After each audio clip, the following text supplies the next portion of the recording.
Praise Lord. My name is Sam Sairia. சங்கீதம் 126 1 முதல் 6 வரை.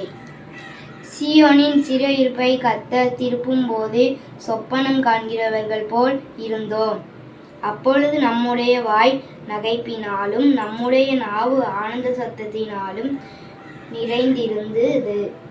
அப்பொழுது கர்த்தர் இவர்களுக்கு பெரிய காரியங்களை செய்தார் என்று புற ஜாதிகளுக்குள்ளே சொல்லிக் கொண்டார்கள்.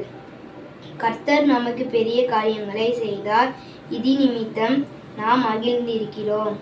கர்த்தாவே தெற்கத்தி வெள்ளங்களை திருப்புவது போல எங்கள் சிறையிருப்பை திருப்பும். கண்ணீரோடே விதைக்கிறவர்கள் கெம்பீரத்தோடே அறுப்பார்கள். அள்ளி தூவும் விதையை சுமைக்கிறவன் அழுது கொண்டு போகிறான். ஆனாலும் தான் அறுத்த அரிகளை சுமந்து கொண்டு கெம்பீரத்தோடே திரும்பி வருவான். தேங்க்யூ.